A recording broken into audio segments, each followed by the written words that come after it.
Stay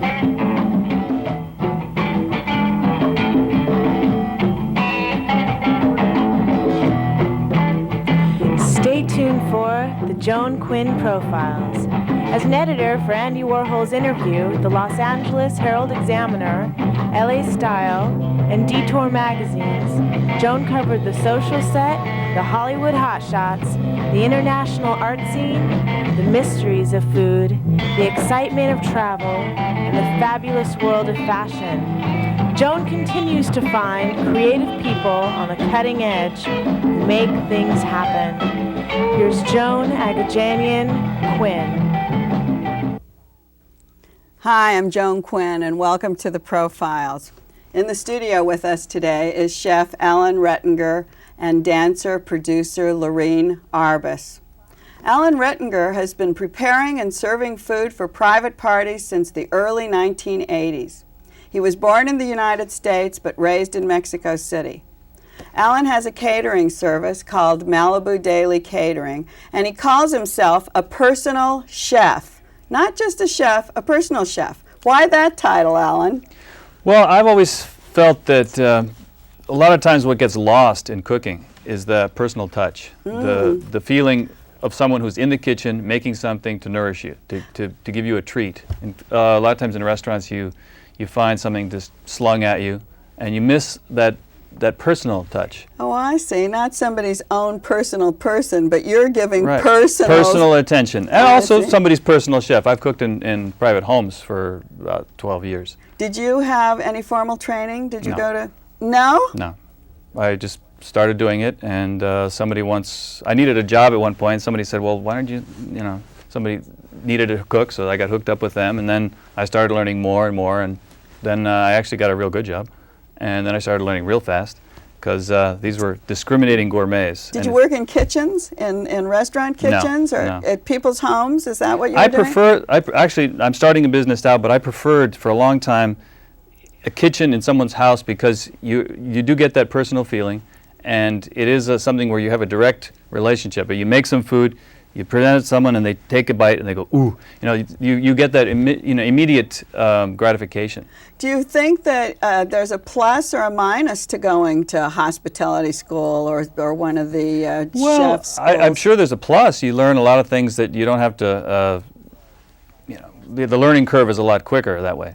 But I find that a lot of times you have to learn over again when you go out in the field. Do you? You read a book, it's one thing, but you go out and you try and do it, you learn all over again. Well, was it always your desire to be a chef? It doesn't seem like this. No, I've always liked eating. I think it's where it started. Don't I always we all? liked eating. And I lived back when my parents thought I was in college, I was in Switzerland. And I lived in a house with other guys, and nobody cooked, and you couldn't afford to eat out every night. So I started cooking. That's how it all started. You turned out to be the chef du jour. The chef du jour, right. And when you were in Switzerland, did you find things different Oh, yeah. than living in Mexico City or in America?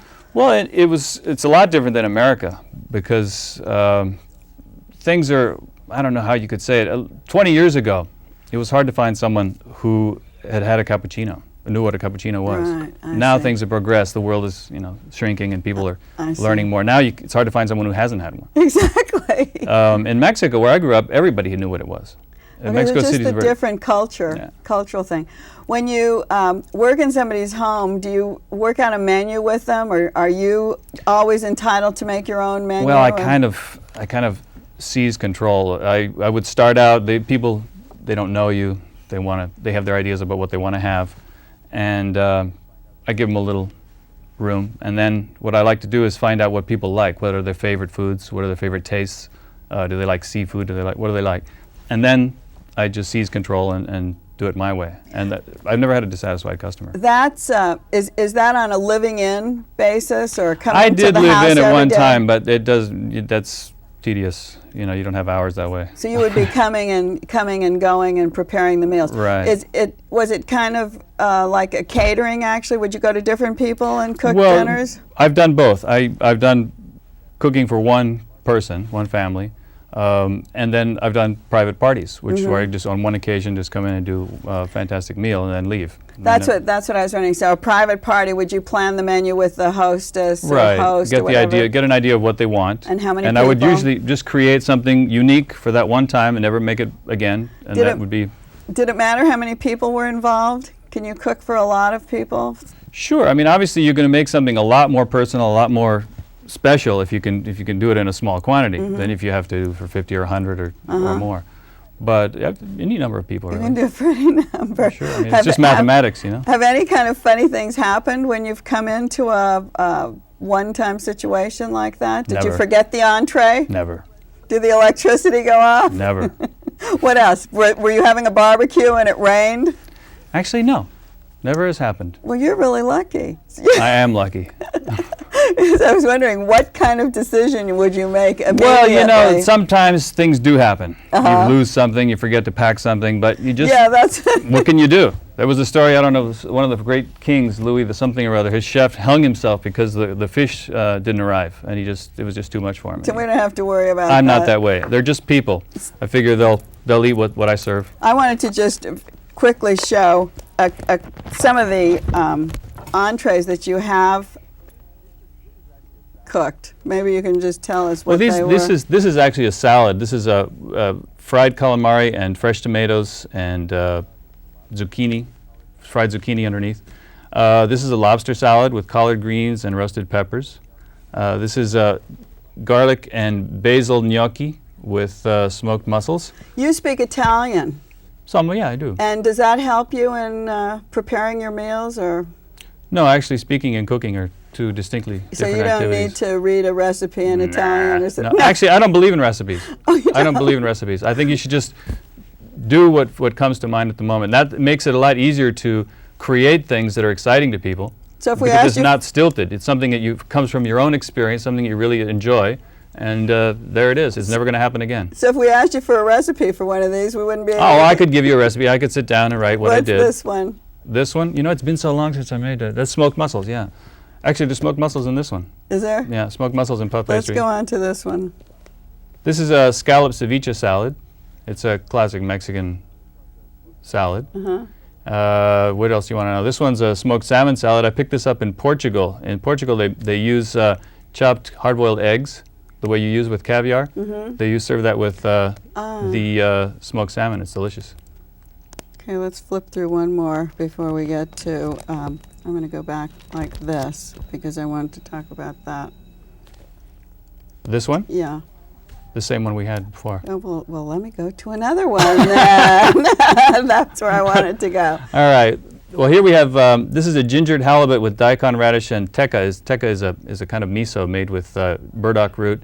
This is a sort of at the time I was working for a person who was supposedly trying to get healthy, so this is sort of a macrobiotic entree. What are those trends right now They're all trends, really. in food? No fat, low You fat. know, I find that people, they talk about low fat, and they want to eat no oil, no salt, Right. you know, but then you serve dessert and they're shoveling in the chocolate mousse. So really it's all trends. But it is trends. Well, let's do a dessert then. All right. Yeah. Let's talk about a dessert. All right, well, this is a classic profiterole. It's got cream inside, chocolate sauce on top. It's cream puff. This is a raspberry charlotte. It's got a raspberry Bavarian cream inside, and it's surrounded with madeleines. And bittersweet chocolate charlotte there. And these you have to have a recipe, don't you? on Well, I desserts? will make it allowed. For baking, you do have to have proportions. And for that, yeah, you need to have that. But basically for cooking, things taste better, they're more exciting, they're more fun. And I think the people are happier with the result if you go to the market, you see what there is, and you say, wow, and this would taste good with this, and what if I would have mixed this with it? And then you start formulating, you get home and you start. And a lot of times I'll buy something with a whole plan in mind and get to the kitchen and change my mind and put this with that and that with this. Really? Yeah, why not? Really? Yeah, why not? Oh, so you're not just And it's bound much by more what- exciting. Well, no, that's why it's fun. Otherwise, you know, you're painting by numbers. Well, you did bring us I did. a beautiful. You asked me it's to? so I did it. heavy, yeah. And you just made it today. This morning, yes. you give it a little, yeah. You know, you can smell it all through the whole studio. Why? It just smells like you baked it. It's a pistachio crust. It's pistachio What's it nuts. mixed with? Pistachio. Pistachios? Only? Pistachios, a little butter and a little sugar. That's what it is. And then the chocolate, it's a chocolate tart is what it is. The chocolate has got Grand Marnier, which goes fabulously with both chocolate and pistachios. And you've never thought of opening a restaurant so that everyone well, you know, can people enjoy ask me, do you want to this? open a restaurant? Because I've always had people that are enjoyed my food. And I said, well, you know, if I ever want to get married, I'll find a nice girl. Because restaurant, you know, you're in there and that's it. And I enjoy my freedom. But then I did find a nice girl, and I did marry her, and now I have a baby, and so now I need some more money, so I'm starting a business. You're starting catering, but Right. wouldn't you love to have a restaurant where you could go in and do something different all the time, and people come in and appreciate Yeah, it? well, yes and no, because the thing is, it's theoretically, yes. It would be wonderful to come in every day, make something new, and have all my clientele come in and tell me how good it is. But really, running a restaurant is a lot more than that. And you, a lot of times, if you're going to run it right, you have to step back from that whole creative process, and you have to create the, you know, That's the what I've same heard thing. so many chefs say, that once they're so involved with the other machinations of what's going on that they lose that creativity, that cooking experience. Very quickly before we go off, is there any place else you'd like to live and maybe learn about the culture and create food from there? Well, I'd like to. There are many places I'd like to live. Many places in the world that I haven't been. I'm sure that wherever you go, you're going to find, especially, you know, the third world, they have less money, but somehow they eat better than us. They have more interesting flavors. They have more exciting stuff. Their street food is more interesting than our street food. Lots of spices, I Right. think. Well, and everywhere really I've been, I've spices. picked up something. When I was in Italy, I'd go in the kitchen, or I'd go in the, you know, the restaurants, and you learn something. You pick up different flavors, different ingredients, and Well, then combine it. I think we don't need any different flavors for this, but I wish we had a knife so we can cut into it. I do have a knife. Do you? Well, Yes. we're cut into it and we'll all have a bite. Oh, you have one I with ordered you? it too. Don't leave home without it. Swiss Oh, Army knife. wow. Do you want a slice? Let's do it, yeah.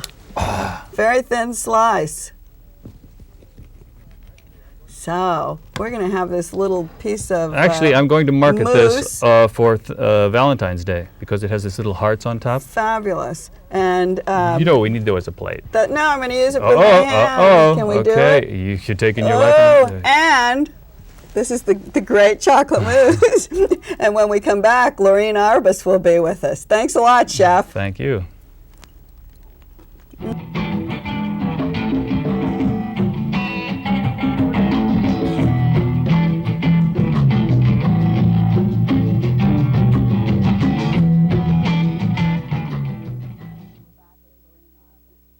Hi, I'm Joan Quinn, and we're back with Loreen Arbus.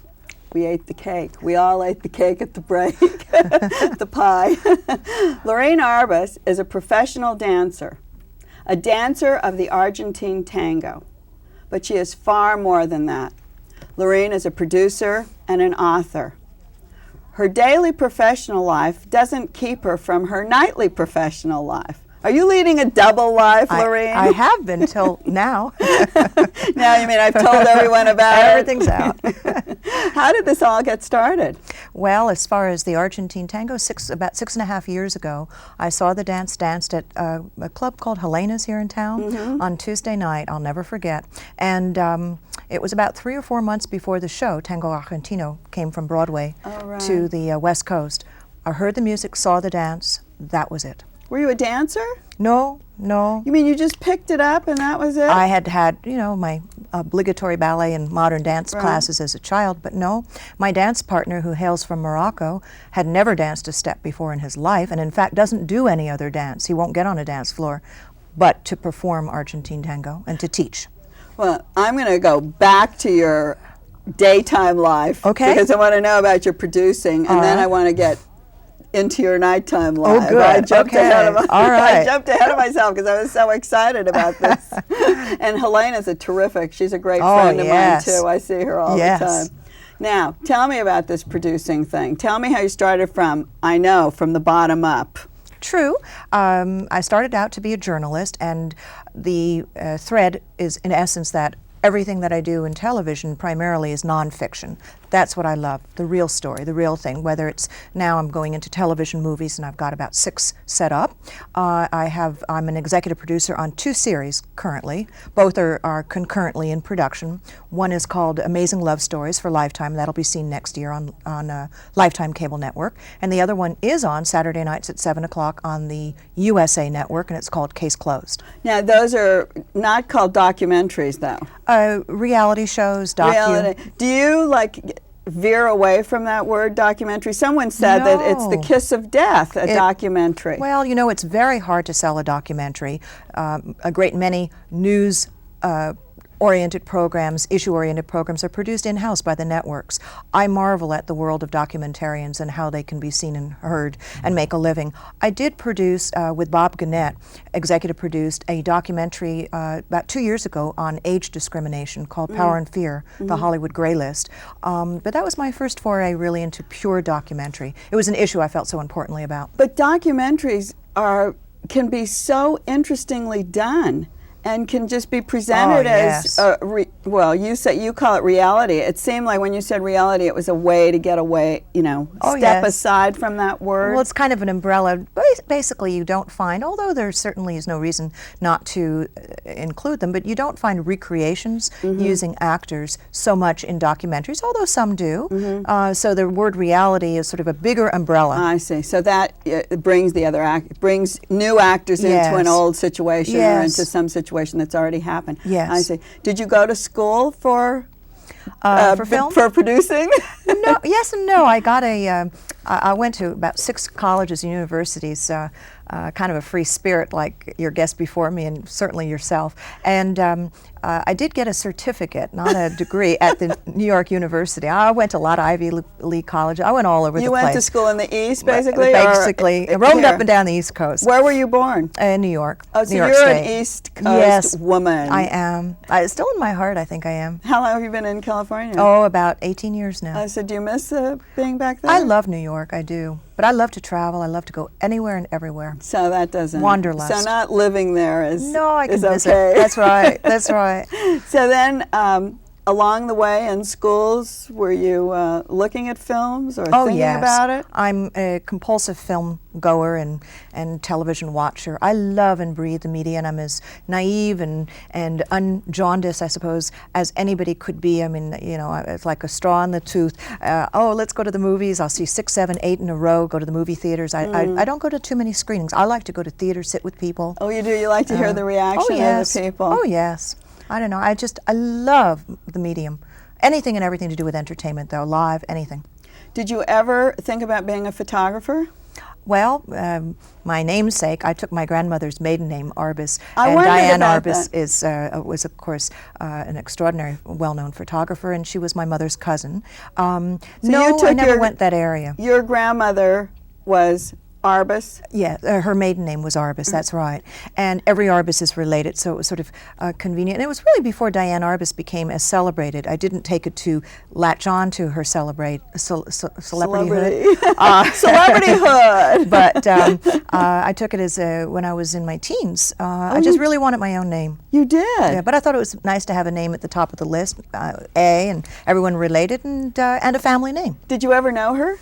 No. That was unfortunate because, I mean, she must talk about wanderlust and a bit of eccentric. Oh, yes. Maybe those were the genes that were coming through. Well, I always say, I don't know if you're going to believe me, but I always say I'm the only sane one in my family. The normal one. Well, at that point, did you want to be, you were going to films all the time and thinking about it in your early days, did you ever want to be an actress rather than Never. Can't memorize a line for the life of me. No, it's too rigid. I don't like anything that, for me to have to memorize lines. No, not at all. And no interest from that standpoint in performing. No, always behind the scenes. But basically I was working as a journalist and through school and always writing. I still do today. I'm on the masthead of a couple magazines, including Los Angeles Magazine, and behind the scenes. I think this is so strange for you to say, I didn't want to be in the spotlight, it was too rigid, and then for you to come out and dance the tango. This is true. Because how much more in the spotlight could you be? No, this is true. It's a bit of an irony. I mean, truthfully, I'd rather be interviewing you. You're one of the more fascinating women in this world. But So it's an odd switch of role for me to be on this side. No, the Argentine tango, others have said about it that it's a dialogue between feet, and a very famous poet, Argentine poet, said that the tango is dancing a feeling. I shouldn't rewrite a poet, Discepolo, but it's dancing many, many feelings, the broadest range of possibilities. Everything you could feel comes through in this dance. One thing that you have done is you've differentiated. You always say Argentine tango. Yes. Are there many different kinds? Oh, I'm so glad you asked. My favorite question to get to answer, nobody ever has. Yes, the Argentine tango was created over 100 years ago. It came out of a cultural phenomenon, a need, poor immigrants who needed an identity of their own, and who, it's a very fascinating history. It was created in the poorest areas of Buenos Aires from people who had come from many countries. It has many cultural influences, musically and dance-wise. But many, many years later, basically in 1913, the Argentine tango was danced in Paris. The Parisians discovered it. And when the Argentines saw that the Parisians had embraced the tango, they said, this is our dance. Until then, it was a dance that was danced in the brothels, the outskirts. It was the dance of the outcasts. It went to theater after that, after the Parisians discovered it. The form of American tango, the English international style tango with the head snaps, and all of the various other tangos, the Parisian tango itself came many, many years later and evolved through the years. This is the original dance that I dance. It's evolved in its own choreography and its own patterns, and one of the things that signifies the dancers of the Argentine tango is that we all choreograph what we do ourselves, and we strive to not do what anyone else does. Very different. Oh, so your partner, though, you and your partner really have to plan before you can go and dance together? You couldn't just pick up a partner on the sitting there and dance? Well, yes. I could dance Argentine tango with someone who knows the dance, and I can follow it, and we love nothing more than to be able to improvise and to go to clubs, milongas in Argentina. We go at least once or twice a year to do that. But when we do exhibition, which we do a lot of performing, then our pieces are choreographed. So let's see that tape now. Okay. So what you're seeing now is an excerpt from a concert in which we performed just about a month ago. It was aired on Telemundo, the Spanish network, all over the world. The top Latin stars came in from South America, Central America, Miami, New York, Mexico. It was an incredible lineup of stars for this 3-hour concert, the purpose of which was to raise money for AIDS, and it was the first ever national fundraiser for the Hispanic community as far as AIDS is concerned. It was a great honor to participate in this. Was it a big audience? Huge, 12,500 at the LA Sports Arena. Wow.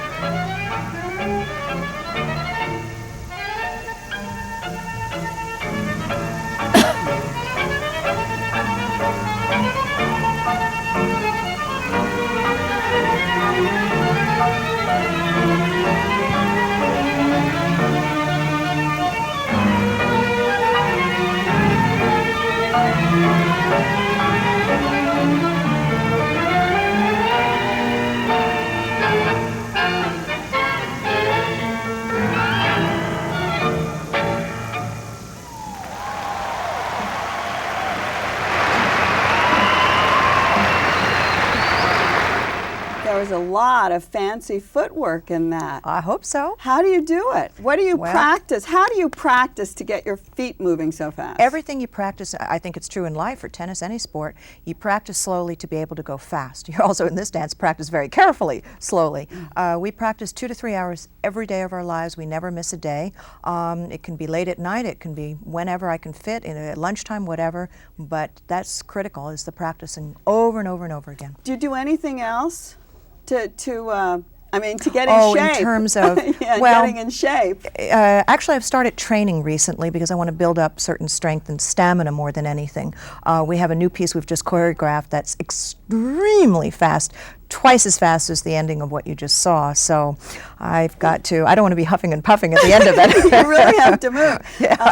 Andrew Lloyd Webber's Sunset Boulevard star. I saw the version starring Glenn Close, and as Norma Desmond, she looks down at her patio and she says, I had those tiles laid for Rudolph Valentino. He danced here. Yes. Would he dance this kind of a dance? No, not at all. What he did had great personality and certainly had an extraordinary image, but no, it was quite different. It was altogether different body language, different concept, no intricate footwork. Do you teach at all? Oh yes, we teach. Actually, we just got back from 3 weeks touring in Texas where we were performing and teaching in 5 cities. We're off to Mexico City, and first time ever out of the country in Europe, we're going to be performing in Spain.